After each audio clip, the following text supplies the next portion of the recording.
শরীর বন্ধ করার জন্য এই দোয়াটি পড়ে নিজের শরীরে ফুঁক দিবেন। দিন রাত 24 ঘন্টা আপনি নিরাপদ থাকতে পারবেন। মানুষ শয়তান, জিন শয়তান, খবিশ শয়তান, নাফ শয়তান, ইবলিশ শয়তান, সমস্ত শয়তানের হাত থেকে আপনি সম্পূর্ণ নিরাপদ এবং হেফাজতে থাকতে পারবেন ইনশাআল্লাহ। অনেক মানুষ আছে শরীর বন্ধ করার জন্য বিভিন্ন কবিরাজের কাছে যায়, বিভিন্ন ভণ্ডদের কাছে গিয়ে টাকা পয়সা খোয়া তারা কোনোভাবে কোনো উপকার পায় না। আবার আপনি কিন্তু নিজেই আপনার নিজের বাড়িকে বন্ধ করে রাখতে পারবেন। এটার জন্য আপনার কবিরাজের কাছে যাওয়ার দরকার নাই। আপনি কোরআন হাদিসের মধ্যে সব আল্লাহ রাসূল দিয়ে দিয়েছেন, আল্লাহ পাক দিয়ে দিয়েছেন। আপনি শুধু সেখান থেকে নিবেন, সেখান থেকে নিয়ে আপনার বাস্তব জীবনে আপনি আমলগুলো করবেন। আপনার ঘর আপনি নিজে বন্ধ করতে পারবেন। আল্লাহ রাসূল সাল্লাল্লাহু আলাইহি সাল্লাম বলেন, যেই ঘরে সূরাতুল বাকারার তেলাওয়াত করা হয় ওই ঘরে কখনো কোনো দুষ্ট জিন, দুষ্ট আত্মা, দুষ্ট কেউ আপনাকে ক্ষতি করতে পারবে না, আপনাকে নষ্ট করতে পারবে না। আপনার পরিবার পরিজনের সদস্য, আপনার সন্তান, কারো ক্ষতি কেউ করতে পারবে না যদি আপনি নিজেই এই সূরাতুল বাকারার তেলাওয়াতটা আপনার ঘরে করতে পারেন নিয়মিত। যদি আপনি নিজে না করতে পারেন প্রতিদিন, তাহলে কোরআনুল কারীমের এই সূরা বাকারার তেলাওয়াত আপনি বাজাবেন। আপনার মোবাইলে হোক, আপনার যে কোনো ডিভাইসের মাধ্যমে হোক, এই কোরআনুল কারীমের তেলাওয়াত আপনি শুনবেন। অনেক মুহাদ্দিস বলেছেন যদি শোনা যায় তারপরেও আল্লাহ পাক এই সমস্ত কাজ থেকে হেফাজত করবেন। এরপরে আপনি আয়াতুল কুরসি পাঠ করবেন।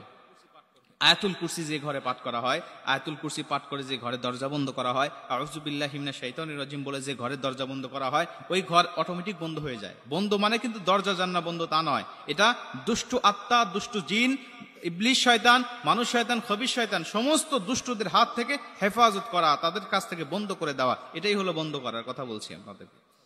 আল্লাহ রাসূল সাল্লাল্লাহু আলাইহি ওয়াসাল্লাম আরো বলতেন, ঘরের মধ্যে কখনো ছবি মূর্তি রাখবে না। যেই ঘরে ছবি মূর্তি থাকে ওই ঘরে দুষ্ট শয়তান, দুষ্ট জিন বসবাস করে ওর মধ্যে।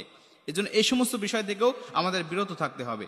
আল্লাহ রাসূল সাল্লাল্লাহু আলাইহি ওয়াসাল্লাম আরো বলেন, ঘরের মধ্যে কখনো তোমরা নাপাকি রাখবে না। অনেক সন্তান আছে, ছোট্ট বাচ্চারা, যারা রাত্রিবেলায় পেশাব পায়খানা করে এবং সেগুলো ঘরের মধ্যে রেখে দেয়, ভালোভাবে পরিষ্কার করার প্রয়োজন মনে করে না। এগুলো কিন্তু খোলাভাবে রাখবেন না। আল্লাহ রাসূল বলতেন তুমি ঢাকনা যুক্ত জায়গায় রাখবে, ঢাকনা যুক্ত একটা পাত্রের মধ্যে রাখবে।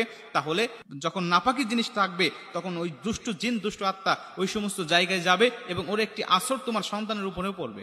এজন্য ঢাকনা যুক্ত জায়গায় রেখে দিবেন। আল্লাহ রাসূল সাল্লাল্লাহু আলাইহি ওয়াসাল্লাম আরো বলতেন, এখন তো আমাদের অনেকের ঘরে অ্যাটাচ বাথরুম হয়েছে, এই বাথরুমের দরজা বন্ধ রাখবেন সবসময়। কারণ আল্লাহ রাসূল বলেন সবসময় সবচাইতে বেশি দুষ্ট জিনের বসবাস করে হলো টয়লেটের মধ্যে। সবসময় আটকিয়ে রাখবেন। যখন যাওয়ার প্রয়োজন হবে আপনি অবশ্যই ইস্তেগফার পড়বেন, ভিতরে গিয়ে মনে মনে দিলে দিলে ইস্তেগফার পড়বেন এবং ঢোকার সময় বাম পা দিয়ে প্রবেশ করবেন এবং আপনার দোয়া পাঠ করবেন।